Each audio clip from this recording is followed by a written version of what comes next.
Hello, I'm James Lewis Moran, and this show is about repair cafes.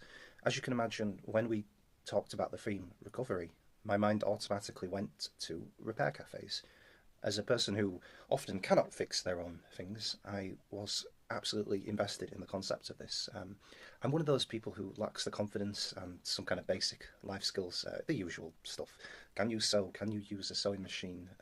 Electronic soldering. So I wanted to ask various people, both fixers and repair receivers, about why repair cafes matter, what they get out of it, and why they do it, and even the strangest items they have repaired. And I do hope you enjoy this show. And most importantly, who knows, maybe these testimonials will encourage more people to go to repair cafes, to become fixers, or perhaps even more funding towards these. As a repair receiver, I think so many people should go to repair cafes because they're honestly one of the most unique community events you can go to. Even if it's just to support your fellow fixers with making them a cup of tea, bringing them biscuits, these small things matter. These small repairs matter to people. Honestly, there's so many things that have been repaired for me, from batteries in electric skateboard remotes to extra pockets on my coats for books and poetry, to torn coat lining, torn pockets, extra belt loops. There's just so much that can be done. Teresa, as a repair receiver, why should people go to repair cafes? Because they've got lots of things that they don't want to throw away. So they need them mended so they can use them again. Last month I brought a donkey that's a toy donkey which played music and was supposed to dance, but it wasn't dancing anymore. And they did try to repair it. It's even been away with the repairer for a month. And unfortunately, he's got a few teeth missing on a cog. So Donkey has passed his dancing days. They're over. No, I love coming here. Everybody's very welcoming and there's nice tea. I feel we live in a very disposable world, and so many things are made these days have obsolescence built in, where they don't expect it to last very long, and I think for commercial reasons they expect you to buy something new. But a repair cafe goes against this ethos and sees if things can have a second life and can be repaired. Well, it's a satisfaction that you've got something working. I have quite a technical mind, and I like to see things working, and you can get inside something and actually work out the workings. I've learnt a lot about different bits of machinery, etc. through this, but yeah, it's a satisfaction that you've hopefully saved people having to buy new stuff. Most unusual item is a dancing donkey. A soft toy donkey that has a little motor in that causes it to dance. So that's the most unusual, yes. Well, as you can hear from the echoes in the distance, we are able to repair all manner of stuff. What you just heard there was an echo unit that's just been repaired for a guitar effect, and it was a 1960s device, and yet there you go, it's fixed. These things normally end up in landfill. You know, it's broken now, I can't fix it, I can't take it to anywhere where the cost of repairing it won't be greater than just buying a new one. And so all this really nice kit ends up in landfill, more stuff gets made, more resources are consumed, more CO2 hits the atmosphere, and we're not making a massive dent in that, but we are making a dent in it.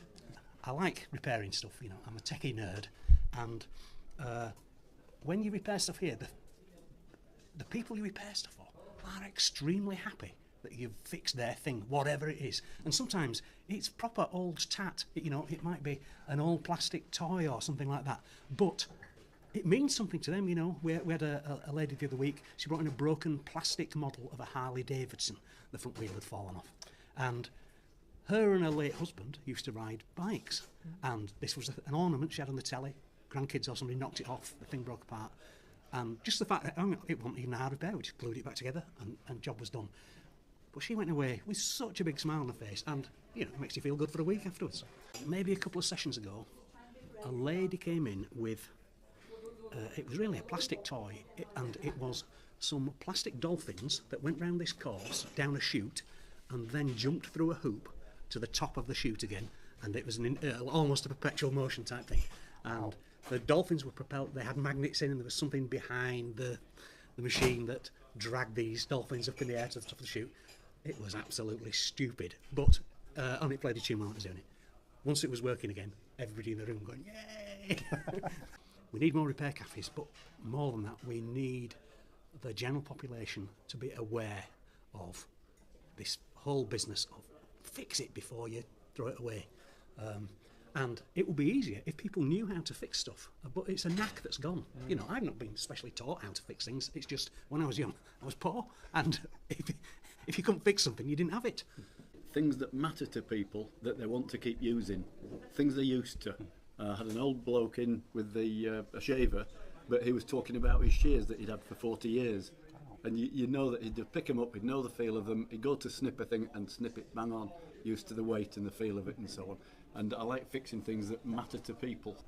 Santa sleigh. A Santa sleigh?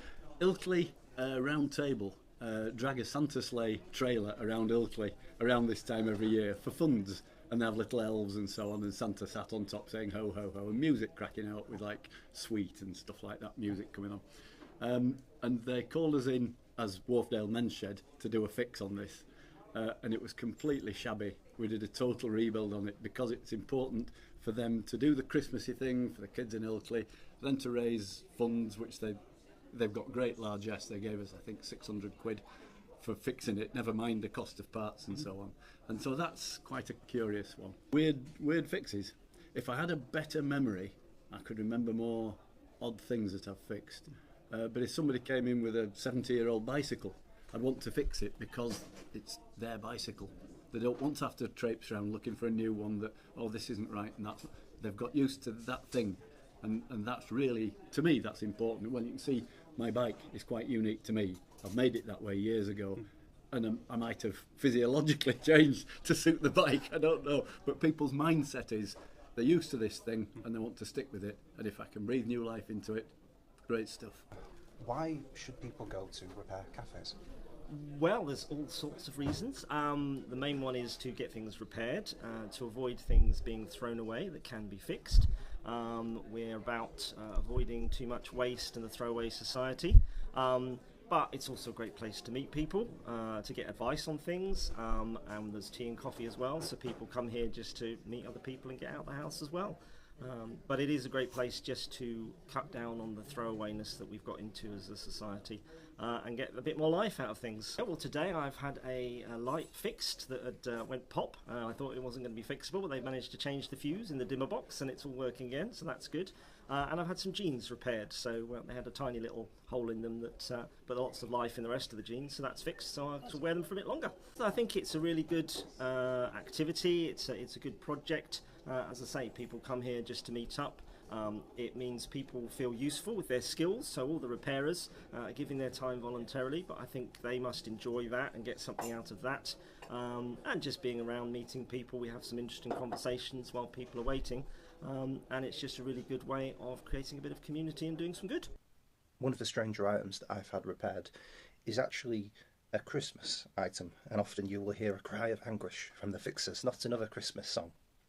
And this particular Christmas item was one of those rubberised Christmas trees with googly eyes and giant puckered lips, and it sang Rocking Around the Christmas Tree.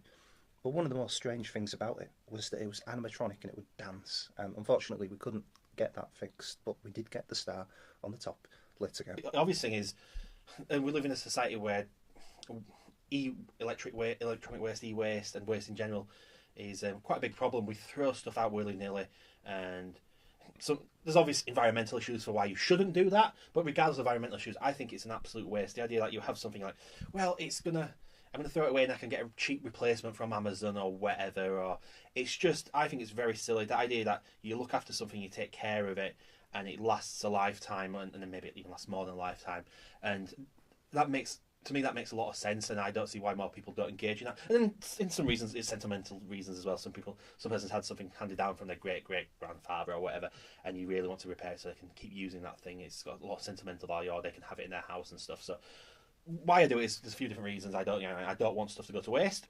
I think that's horrible, and you never know what you'll lose. You could have the last ever certain type of tape deck, and the idea that it just goes into a landfill is not fun.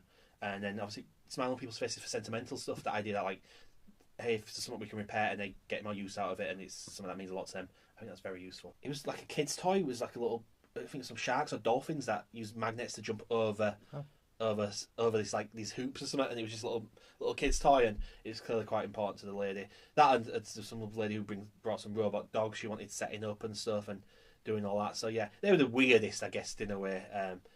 But it depends. I mean, someone brought in a walking stick with a dog on the face of the handle. I guess that's weird.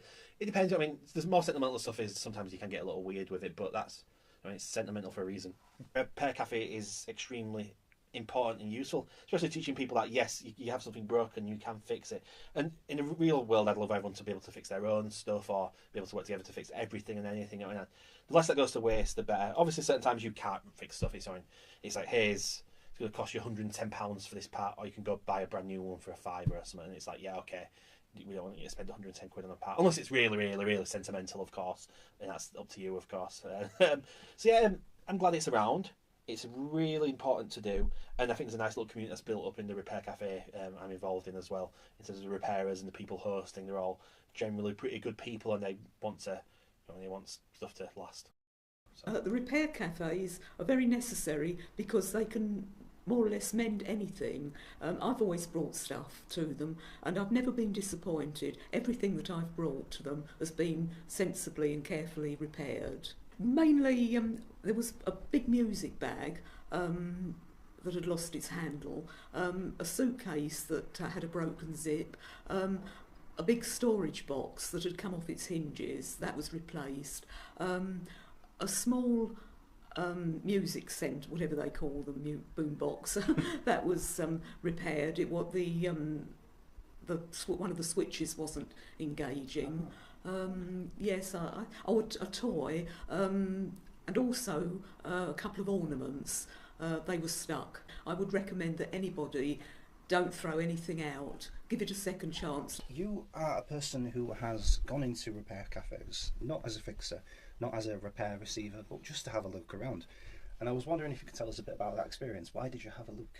My good lady Clarence is a worker in Seacroft, and we do get a lot of people who say, oh, do you know anybody who can do this or anybody who can do that? It could be a variety of things, from simple DIY to electronics to mechanicals like a typewriter or whatever. And being able to signpost these people in the right direction is important. So going to like a repair cafe and finding out what they do, what people do who are there, what they're... Because obviously everybody has a limitation. They might do electronics, but they might not do microelectronics, etc. And that's a good thing. So obviously, Clarence does a lot of things in the community in Seacroft, and I'll help out wherever I can. However, again, so if somebody comes in and saying, "Oh, a tap's broken. Do you know anybody who can fix a tap?" Obviously, it's more of a plumber's job, etc. But sometimes people who are extremely good with DIY, it's not going to cause any further damage to the property if it goes wrong. Yeah, you can introduce people. They are a good thing. They're a social thing too. So people who feel slightly isolated, or people who have got skills, because people who have retired or cease work early, doesn't mean to say that they haven't got skills that they can share and give. I met a guy the other week who was a retired electrical chap, but he did the big electrical stuff. But he was an avid DIYer, and he made a lot of things, and he had a lot of knowledge. And just because he'd retired doesn't mean to say his knowledge has disappeared. Obviously, it's a volunteer thing, so having that commitment, I think they have to have that commitment from the people who are volunteering, which I think quite a lot of the good cafes have. I think how they're advertised could be a little bit more forthcoming. I mean, we have good relationships with like Tesco's and Asda and other supermarkets, and generally some of them have notice boards that they will allow you to put things up for a short period. Obviously, you have to seek their permission, etc. But yeah, I think getting the word out is one of the hardest things. I mean, I know like in Seacroft we have quite a few hubs, like the LS14 here at the chapel, obviously Dennis Healy Centre. Just a little signposting in one of them areas would be equally productive. Because it stops things going to landfill, and we should be we shouldn't be such a throwaway society. We should be reusing and or amending and fixing what we've got. Most people bring things that they want to keep, and if it's not fixed, they can't use it for what it was made for. So they have a wardrobe full of things that they can't wear because they need fixing. So I know it's not going to end up being thrown away one day because it's not been fixed. So it's that gives me pleasure in knowing that I'm keeping stuff from landfill, or I'm fixing something so they can pass it on to somebody else. And what's the most unusual item you've attempted to repair? A suitcase. A suitcase? No, I tell a lie, a guitar case, I think was yeah. I put a new zip in a guitar case. Yeah. I must really appreciate that. Yes, she did.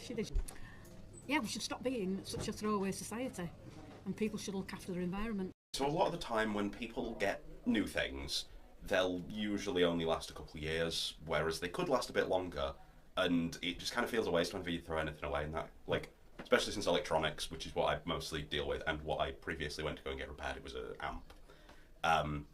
And it just feels like a waste to throw away, especially electronics, which can be fixed and are expensive, that, you know, make the amend satisfaction, I guess.